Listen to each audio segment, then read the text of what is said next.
Kita masuk sekarang lanjutan dari part sebelumnya, yaitu tentang embriologi ya. Bagaimana sih saintis menafsirkan Al-Quran? Nah, di sini ada beberapa pemikir-pemikir, baik itu filsuf, ya baik itu dalam skrip atau kitab sucinya Hindu, ataupun dari fisikis ya. Di sini mereka juga menerjemahkan nih bagaimana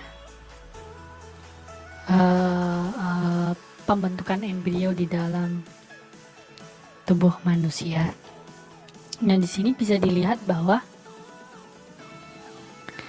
ada kemiripan nih antara Al-Quran dengan beberapa skrip ya, dengan beberapa literatur baik yang disucikan maupun tidak ya. Nah, ini dari Garbha Upanindas dari Hindu teks ya, pada abad 14 sebelum Masehi malah ya. Mereka sudah menyebutkan adanya darah nih. Jadi sudah ada orang-orang berpikir bahwa manusia berasal dari darah, yang mungkin pada saat haid terus kelihatan darah, terus pada saat kan mengandung kok nggak ada darah. Mungkin dari sinilah mereka berpikir bahwa ada darah ya. Dan perlu diketahui bahwa ini sumbernya adalah sumber ilmiah nih, Journal of Mammalia of Research, History of the Age in Embryology. Jadi orang-orang zaman dahulu berpikir tentang embriologi juga nih jurnalnya ya. Ini sains nih. Pada 1000 tahun sebelum Masehi ada Book of Job dari Yahudi dan Kristen juga menggunakan kata clay, tanah liat, yang sama juga digunakan di dalam Al-Quran ya. Terus Hippocrates, nah ini nanti masuk nih. Hippocrates ini adalah seorang fisikis dan filosofi yang cukup terkenal 400-300 sebelum Masehi ya.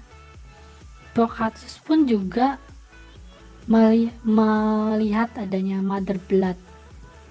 Nih, dia juga menyebutkan adanya mother blood. Kemudian Aristoteles juga menyebutkan tentang the vessel joined to the uterus root of plant. Jadi dia memisalkan embrio itu seperti vessel itu menempel dalam rahim ibu ya, seperti tumbuhan, like root of plant. Jadi permisalan tumbuhan yang biasa dipakai Al-Quran ada juga di zaman dahulu ya, abad-abad 300 sebelum Masehi, abad ketiga sebelum Masehi, oleh Aristoteles. Dan nanti kita akan melihat kesamaan antara Galen ya, ini seorang fisikis dan filosofi yang terpengaruh oleh Hippocrates. Dia juga mirip sekali dengan Al-Quran, mirip sekali dengan Talmud, kemudian masuk ke Al-Quran dan hadis. Kemiripan antara Talmud dan hadis. Talmud ini adalah diskusi ya, diskusi para rabbani. Talmud ini adalah catatan tentang diskusi para rabi, orang Yahudi ya. Dan di sini kita lihat kemiripannya begitu banyak dengan Al-Quran, 40 hari misalnya, bahwa Abu Talib reported dan sebagainya, the semen stay in the womb for 40 nights. Artinya nutfah ini di rahim tinggal di sana sampai 40 hari, and the angel give, dan sebagainya ya. Nah, kemudian ini juga Abdullah bin Mas'ud juga mengatakan bahwa material tersebut di dalam tubuh selama 40 hari di dalam rahim ibu, dan kemudian menjadi alaqah ya. Ini hadis sahih Bukhari. Kalau nggak percaya, ini saya kasih sumber Islamnya, Khazanah nih ya, nanti saya kasih sumbernya di bawah. Dari kamu tempatkan menciptakan di dalam perut ibunya selama 40 hari, kemudian menjadi alaqah selama 40 hari, kemudian mudghah selama 40 hari. Nah, ini mirip dengan Talmud Babilonia. For she is not found pregnant, she was pregnant. If she found pregnant, and the semen itu nutfah itu, until 40 day. Nah, until 40 day. Semen itu sampai 40 hari. Kemudian hadis yang lain ya. Usaid reported directly from Allah Messenger. The semen remain in the womb for 40 or 50 days. The angel come to say, "My Lord, it became a feel." Bla bla bla. Ya. Nih. Kemudian the angel says, "My Lord, Tuhan, dia menjadi laki-laki atau perempuan." Dan ini mirip dengan cerita Babilonia. Talmud Babilonia ya. Within from 3 to the 40th day, he should play that the child should be a male. Artinya bahwa pada hari ketiga sampai ke 40 dia harus berdoa agar anaknya menjadi laki-laki. Jadi karena orang dulu suka anak laki-laki ya. Jadi kita lihat bahwa kesesuaiannya yang kita sangat sulit untuk mendapatkannya di dalam sains dan sangat mudah untuk mendapatkannya pada karya-karya Talmud gitu kan.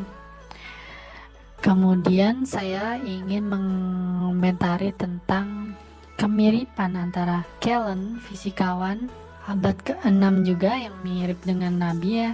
Ada abad ke-100, abad ke-1, dan paham-paham ini menyebar ke Eropa dan juga Timur Tengah. Kemiripannya, Quran mengatakan kemudian menempatkannya sebagai setetes, ditempatkan di tempat yang aman. Kemudian Galen mengatakan yang pertama, bla bla bla, berbentuk air yang menonjol, air mani yang menonjol. Tetesan ini ada hubungannya dengan air mani yang menonjol itu tersebut ya. Kemudian Quran mengatakan kemudian kami bentuk ya gumpalan darah. Kalian juga kemudian hal itu diisi dengan darah. Ya, karena darah ini nggak perlu putar-putar kata karena sama-sama menggunakan kata-kata darah. Kalau dicocokkan dengan sains kan diputar-putar katanya. Dan kemudian dia menjadi gumpalan yang menggantung. Galen juga mengatakan bahwa janin yang menempel di rahim seperti buah di pohon, menggantung sama dengan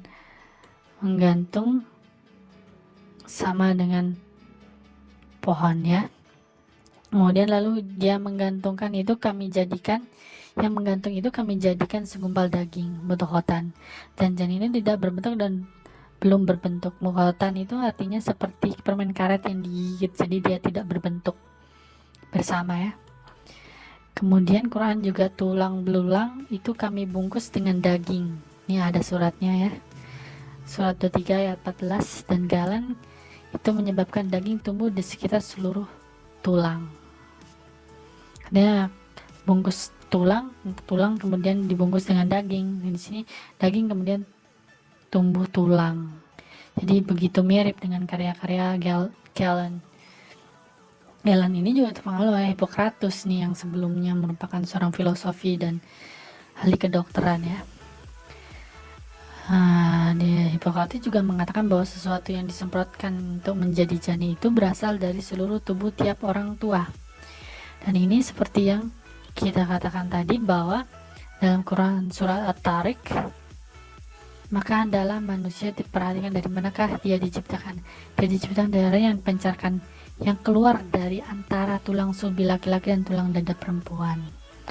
Jadi karena orang dahulu tidak mengerti tentang genetika, kemudian mereka bilang bahwa kemiripan ini mungkin muncul karena cairan tersebut berasal dari seluruh bagian orang tua. Sedangkan ada perubahan sedikit dari Al-Quran Dia bukan dari seluruh, tapi di antara tulang sulbi laki-laki dan tulang dada perempuan. Tulang dada perempuan. Ya, sekian. Gimana? Udah terasa takut, sedih, marah, spot jantung?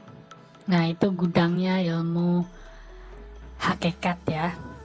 Nanti ilmu ini akan dijungkir balikan lagi di ilmu makrifat. Jadi tenang aja ya. Yang tentunya Anda kalau bisa melangkah satu langkah lagi ke ilmu hakikat 3, sudah dipastikan nanti kalian sudah tiba di ilmu hakikat.